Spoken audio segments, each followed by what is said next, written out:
Yes, welcome to the Vanguard Show.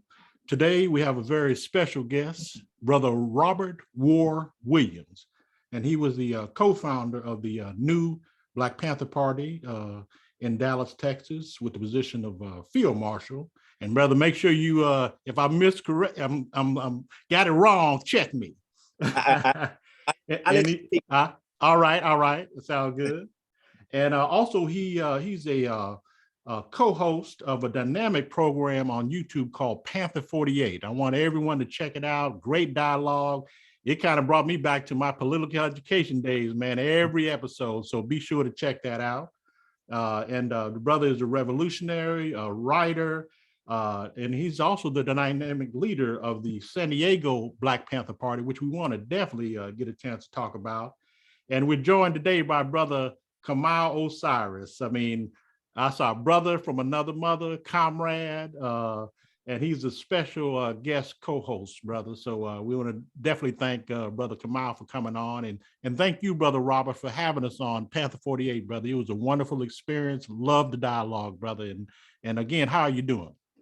I am good, brother. So all power to the people, everyone. All power to the people. All power to the people. Let me first make a couple of corrections. I was not the co-founder of the New Black Panther Party. New Black Panther Party started in 1989 with Aaron Michaels, and I would say the basically it was Aaron Michaels, David Foreman, and another brother named Keith Anderson that was really the ones that started it. And I was never the actual field marshal. I became a local chairman of the Dallas chapter. And I also did help maneuver and control a few national events in the early days as we got started after Khalid became the national chairman because of just the experience that we had coming out of Dallas. You know, a lot of the weight did initially start on us until things started popping off. So I think a lot of that that misconception came about doing the event in Jasper, because when we did the Jasper event, I was operating as like the field marshal of that particular event. It was more or less I was deputized for that specific event because we wanted to have some experience out in the field. Okay, all right. Well, thanks for correcting me, brother. And it's funny you mentioned that, brother, because this is. I remember that we got that immortalized. Matter of fact, we see you in the picture as well.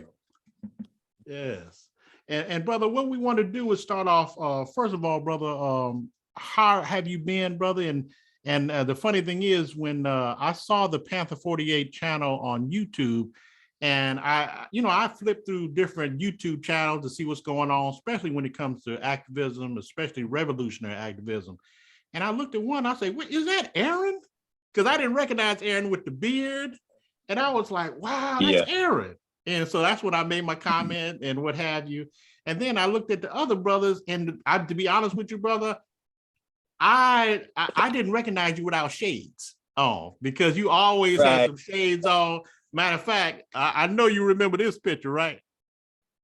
Oh yeah, definitely. Yeah, I had never remember you without shades. I think you might have had the shades up one time when we was in Houston, Texas, but you always had the shades and the beard.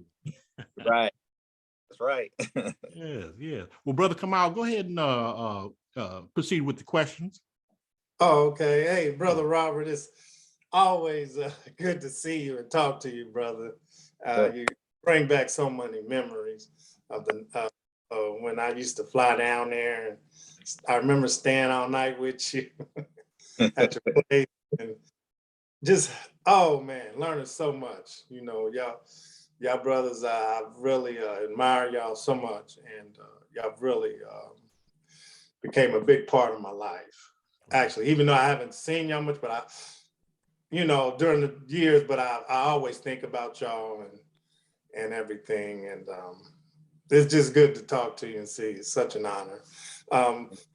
Anyway, I was, even though I know you, I was wondering, still other things. I was wondering, my first question was, how did you get the name War? Yeah. Okay, and that actually even predates back to before I was Panther. But basically I used to go by, and I still do to some degree, go by Brother Warlock. And the Warlock is not what you think it is, but what it represents war and being locked in war. And the idea behind that is, I believe that, at least my philosophy is, the biggest fight or war we would ever engage in is the war with ourselves.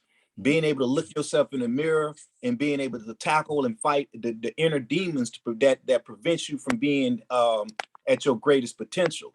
So the name war basically just reflects on the fact that in order to be the best of who you can be and what you can be, you must be willing to go to war with yourself. So I was war and locked. So Warlock was what everybody called me from that standpoint. Okay, right on. And I got a follow-up too, brother, because you remember when me and Boko came up from Houston to meet with you guys as well, which included Brother Kamau. And I remember on the way back, Boko said that brother looked like he was ready for war. And little did we know that you were known by the name War. Yeah, right. Right on. Yes. And even just how you dress now, you've always, I just remember you back in the day, brother. You had your stuff with you, you know what I'm saying? Right on. You ready, comrade. I can't think of nobody else I'd want to be on the battlefield with than Brother Robert Ward. That's right. Definitely him, but my other comrades too, but definitely you, soldier, because I know you straight up real, you with it, brother. No doubt. I salute you so much. Thanks. But my next question is, with the other brother I also admire, how did you meet Brother Aaron? I met Brother Aaron because at the time, and this was funny because I basically didn't know anything about at the time, I didn't know much about the Black Panther Party, yet alone the new Black Panther Party. But this was going back to when they was establishing the Million Man March. When Louis Farrakhan was establishing the Million Man March, you had local organizing committees prior to the march, to try to get people on the bus, get people out there, and so forth. And so the new Black Panther Party was instrumental in Dallas and helping to try to, bring awareness to the event and consciousness to the Black community. So there was basically an opportunity to seize the time to get people more involved in local activism. So it wasn't so much that they were really just trying to get people out to DC. It's just that you had this energy and this vibe that was going on in across the United States at the time in the Black communities, where we were using that as an opportunity to hold ourselves accountable, especially as Black men, to step up, do the right thing, be more positive, serve as a more positive image in the community. And so there was an event being held at the mosque in Dallas, the Nation of Islam mosque in Dallas, and the new Black Panther Party had a couple of representatives there. So I attended that event, and that's when I saw these brothers in the beret and the black, and I was like, man, I like that. And it's funny because Brother Osiris, who was also on one of the Panther 48 shows, tell you how when he met me before I was a Panther, but when I attended that event, I had my all black on. I was already going by Brother Warlock. He thought I was a Panther, not knowing that I didn't have a beret on, but I had my all black on and I looked militant, right? And so he was doing the security check, and because I'd never been to a mosque before, I didn't know that you couldn't carry weapons. So I had all kinds of weapons on me. Right on. He was the brother that was checking me, and it was funny because he tells a story that when he was checking me, he was, patting me down. He was like, check. He found a weapon. He started patting me down again. Check. He found another weapon. And he called the backup over because he kept finding weapons on me. Wow. I had no ill intent. It's just I always carried weapons with me, so I told them about it and everything, and we got a good laugh. I didn't take any offense to it. I checked my weapons in and got them when I left. But at that event, I met I didn't meet Aaron at that event yet, but I had met a couple of the key people within the new Black Panther Party. And so I was inspired by what I saw from them. And I was like, how do I join? How do I join? And so I kept, basically bugging them until I eventually got attended, meetings, and it was on from there. That's how I got met them and became involved in a new Black Panther Party in Dallas. Okay. Oh, and brother, real quick, when did you develop your consciousness? And then how did it lead to something that was Black and revolutionary in terms of the Black liberation struggle? Well, who inspired you, or what inspired you to go that route? Well, that's a good story, because back in the day, this is like when I was in my mid-teens. There was a brother in the neighborhood, in South Dallas neighborhood. Dang, if I can try to remember his name right now. Top Dollar. I apologize. It's so long. It's a brother named Top Dollar. He was a local conscious hip hop artist in South Dallas. And he used to vibe with us. I was like, doing music, young, trying to do rap music, hip hop music, and so forth. And brother Top Dollar would come around and start dropping knowledge about, just Black and revolutionary events, and trying to expose us to African science and just being aware of what the bigger picture was. So he became an actual influence on me, and that's actually how I got introduced into the Black consciousness. But at the time, I did not know about the Black Panther Party. He used to drop stuff on us like "Behold the Pale Horse," and a lot of stuff that kind of get into some of the conspiracy, Illuminati, and all that stuff. But that's kind of where I first got that from. And so as we would go around him and do our little our rap events and so forth, and just build on the music, he would basically come in and try to change the dynamic of what are some of the subject matters that a lot of us would be talking about, and try to make us, get us to recognize that we falling right into the hands of what, of what they want us to do in terms of our subject matter. And so he got us to start cleaning up what we talked about and making us be more progressive about the things that we would spit and discuss. And so I want to give credit, and I'm glad you brought that up. I want to give credit to Brother Top Dollar on being a person that originally introduced me to a lot of that. I didn't grow up in a family that had a background in being active in terms of, the political atmosphere or so forth. But my father, Robert Williams, he was actually the first licensed electrician for the Dallas Independent School District in Dallas, Texas. Wow. And so it kind of grew up watching him endure a lot of racism, and he would have discussions with me about things like that, and how, regardless of the fact that people are trying to hold you back, don't be afraid to be the first of anything. You fight and you do your best, and you achieve your dreams and your goals. So my father did inspire me on that note to just be conscious and aware of racism, and that don't allow the victimization mindset to hold you back from anything. Okay. Oh, okay. Right on, comrade. Okay. Well, you had pretty much with that answered. Yeah, we had that question too. Yeah, you had answered that. Because I had one. Why did you decide to get with the new Black Panther Party? And you pretty much explained it. Well, let me elaborate even more on it though. Okay. Oh, okay. One of the things that inspired me, because like I said, when I attended that event, I had all these weapons on me.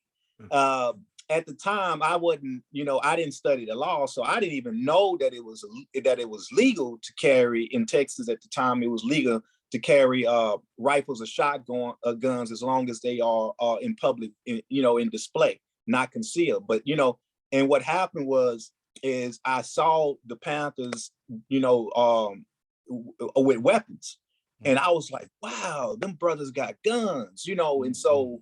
I was attracted to the imagery that I saw with them, because at the time, I didn't even know you could do that. So when, I step up to them and talk to them about it, and they explain that to me, that was an eye opener to start being, involved in learning the law and learning what you can and can't do.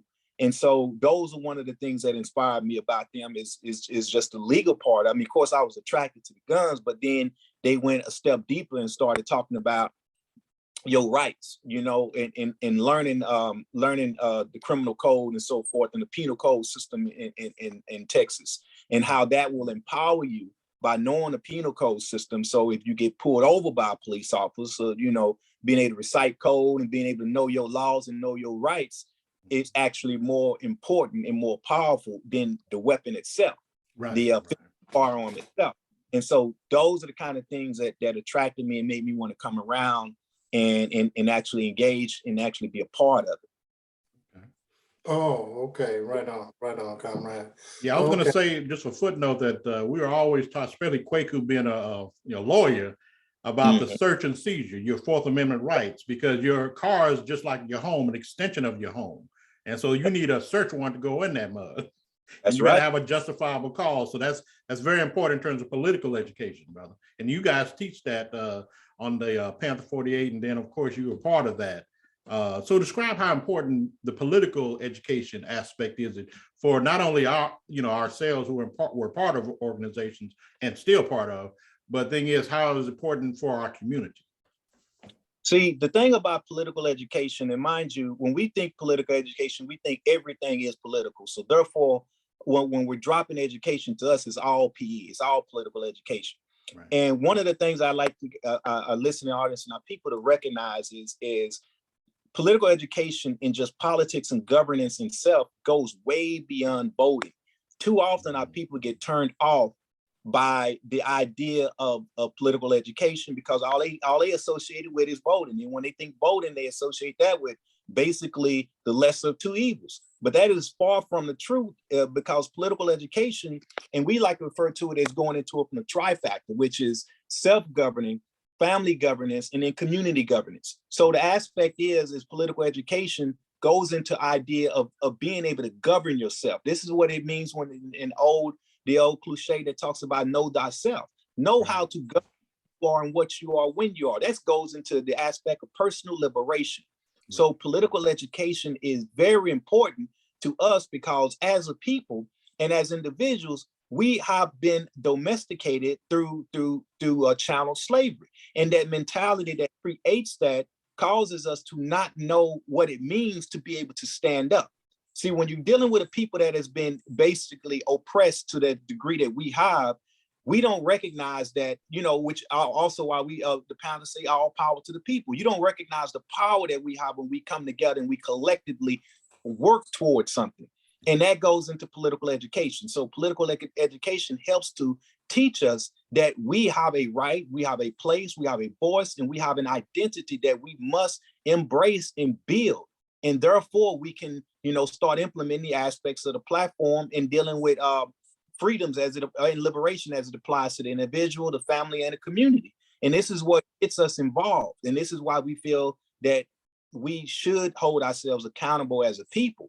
But you don't recognize that unless you first start with political education, and we do it from the standpoint of first talking about the individual aspect of self-governance. Because once then that you recognize your importance and how great you can be and the leadership qualities and skills that you must hold just in terms of recognizing your power and your abilities and your purpose in life, then it moves on and it can grow from there.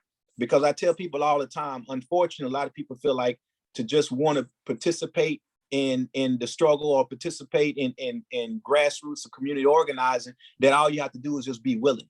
And that's not good enough.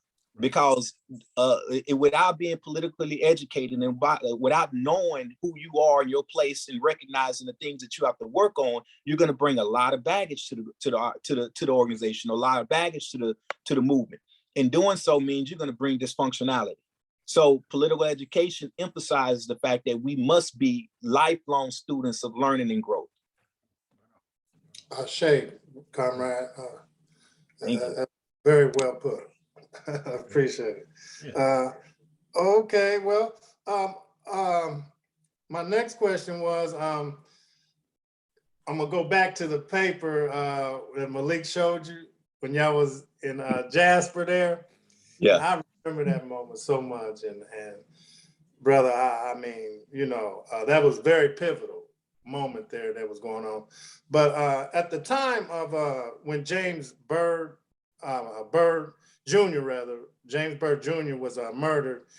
And I wanted to ask you at the time during that, what was actually going on down there at that time while y'all was, you know what I'm saying, down there in Jasper in the middle of all that commotion and things, when after they had drugged that brother like that.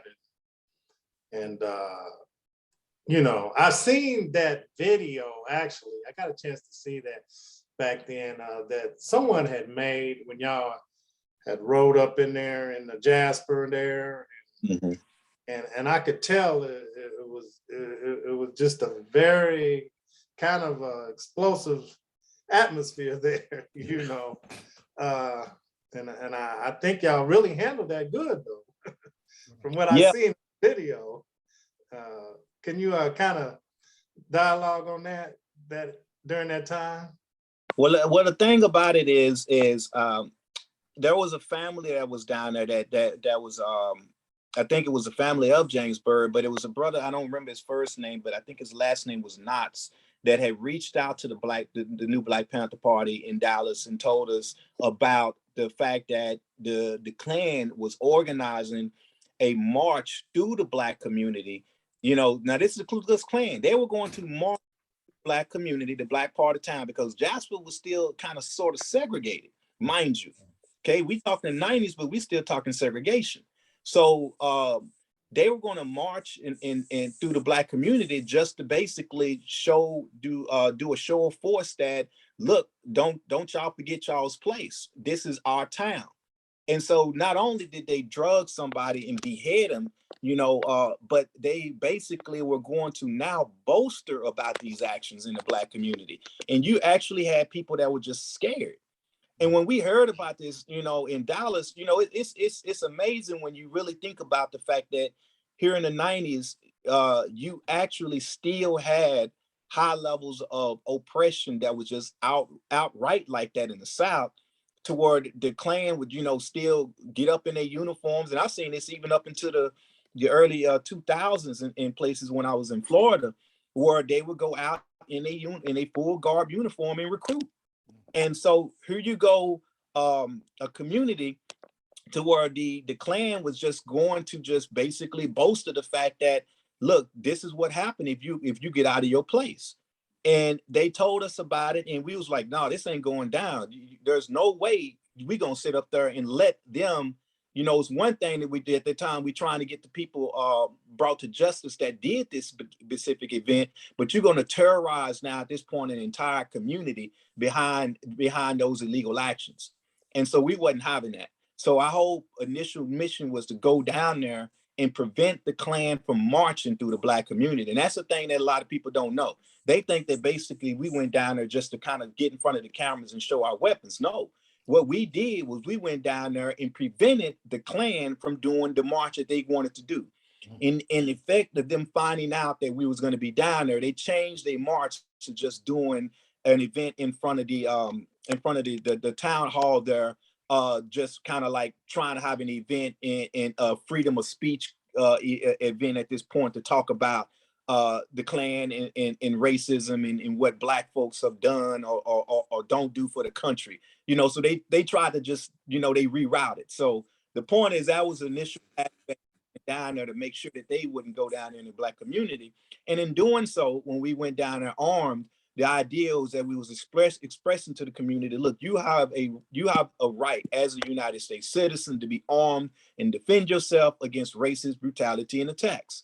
You should not be in a position where you are afraid of being able to actually just go out and just, you know, just conduct yourself as a law-abiding citizen in the United States. Klan members cannot just ride up and down the streets intimidating you and using this situation as to this is what happened if you get out of place. And one of the other things on the side note that really pissed us off and this is just internal, struggle battle we was dealing with, is that you had Jesse Jackson that actually came down there also. And his news to the community was, Black people, when you go out, make sure you always walk in pairs and don't go out after dark. And we was like, no. This is not the, because basically what you're doing at that point is you telling people to live in fear. Right. Yeah. And we was like, no, that disregard that mess. That is not the righteous advice to tell our people that you must walk in pairs and you must not go out at night. I mean, that's bowing down to racism. So our position was to go and show a strong show of force and show that, look, people, this is just not right. No one has the right to terrorize you, because at this point, what we're dealing with is terrorism. Okay, the Ku Klux Klans are terrorists, not the Black Panthers. The Ku Klux Klans were operating off terrorism. And so we went down there to show the Black people that, look, you got our love, you got our support, and we want to help teach you your rights so that you know what you can do to protect yourself. Now, we're not advocating violence, but we are advocating self-defense. And then what another thing that was real impactful down there is that you literally had the police department who was predominantly Ku Klux Klan. So the law enforcement in Jasper was made up of the Klan. So this is just a classic case of a textbook case of what you see when you see Ku Klux Klan that are in empowerment positions, running the city council, running the police department, on the fire department. You're running all of the basically services that operate the community, or Klans members. So therefore, you do have a situation where they are implementing, straight up racism, which is prejudice plus power. They were in position of power, and therefore they were terrorizing that community. The graveyard was even segregated: Blacks on one side, whites on another. So this was like walking, here we are in the 1990s, but we walking back in the 60s. It felt like you were stepping back in time at that point in time going into Jasper. And so we another thing that a lot of people don't know is we had to make multiple trips back and forth there, because one of the things I do definitely need to make sure people recognize is you don't just simply go into a city, especially one that is being terrorized right like that, and just do a show of force one time and then turn away. Because what happened is you end up making things worse for that community. Right. Because plan to be like, well, where those Panthers at now? They not around now. You gonna get it now for basically trying to bring light to our city and make things, and you making it worse on yourselves. So we actually staged up in Jasper and had a few people that hung back and tried to work with the community and see to that things was okay. So we was really literally in Jasper for at least 6 months. That's was something you don't know about, because as far as the media hype and so forth, they just wanted to see, the situation was emphasized because of the great show of force that we had when we came down there in 2 different occasions where we had a lot of people within the different cities that came down armed. But outside of that, we made multiple trips in and out, and then we had some people that stayed in the city a little while, stayed with some folks there to just make sure things wouldn't get out of hand. Okay. And brother, I want to interject too, talk about a little bit the church burnings, and then also the inclusion of Dr. Khalid Abdul Muhammad, because I remember many videos and news footage of you guys with him going to these burned out churches. Talk about that time. Okay, now I wasn't real instrumental in those particular events, so I can't talk much about it because we had other things going on that I was taking part in. But the idea of church burnings basically, was a national thing in terms of drawing attention. So this was one of those issues to where Khalid's voice and his charisma came into play, and he came down and worked with the Panther Party. Now, this was before he was actually a member of the new Black Panther Party at the time. So we was working with Khalid at that time, and just him being in town, as well as like with that one of the pictures you showed had Quasi. We had some people basically that was just emphasizing the fact that the Black community cannot allow themselves to continue to be terrorized and burning down our churches, or is just going to be a no-no. And so from that standpoint, the idea there was that we as a people, the message we wanted to put out is that you know, the churches, to the churches, in particular the church community, is just be mindful and protect your you know, your churches and your synagogues and all this. We was basically telling the community that it's okay to defend yourself. You know, God gives you the right and gives you the strength to just protect your places of worship. And then we're telling the community at large, whether they be for it or against it, that look, don't. I mean, it doesn't make any sense to attack a place of worship. Right. This is just a no-no. So our whole position was to show solidarity within the community, within the religious community, because mind you, the Black Panther Party and the new Black Panther Party is not a religious organization or movement, but Right. we wanted to show solidarity, the fact that, you know, places of worship have to be just hands off. Don't do that. Don't cross that barrier, don't cross that line. And that these people also have the right and should emphasize the right to protect themselves and from racist brutalities and attacks. Now, the events that in regards to what created those church burnings, that's still a mystery to me in terms of what actually happened and if those cases were ever resolved or solved. But the point was, we wanted to utilize the world stage and let them know that this is just not going to take place. We're not going to allow our places of worship to be attacked. Okay. All right, Brother Kamau, you got another? Yeah, I was just one more question here. I was wondering, can you tell us how the new Black Panther Party actually evolved and changed over the years from the time when you was in there and joined with and you was with the brother David and Aaron Michaels at the time, to where Khalid had came in, and then to where up to now with, you know, like now you're head of the San Diego chapter, you're in San Diego. So how did all this change and come about to now, and how are things going with the new Black Panther Party now? Well, this actually is a whole show into itself. Oh, okay. We're gonna have to do a part 2. Okay. Because plus we got 6 minutes left. Okay. Okay. So let me just give you a narrow breakdown, because that's all I can give in 6 minutes. All right. Well, the new Black Panther Party was initially established through Aaron Michaels. It was literally supposed to be in a continuation of the 10-point platform.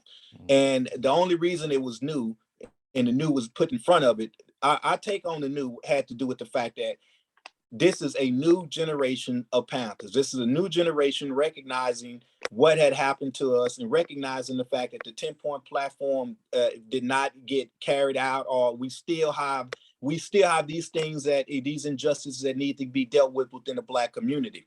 So the new generation of Panthers are wanting to step up and take the plate and work on that.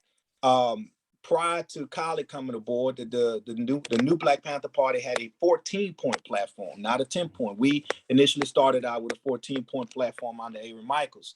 And the idea then is what we were doing was we were actually knee deep in the crack epidemic in Dallas, Texas, as well as what we saw across the world. Well, not the world, I'm sorry, but particularly the United States.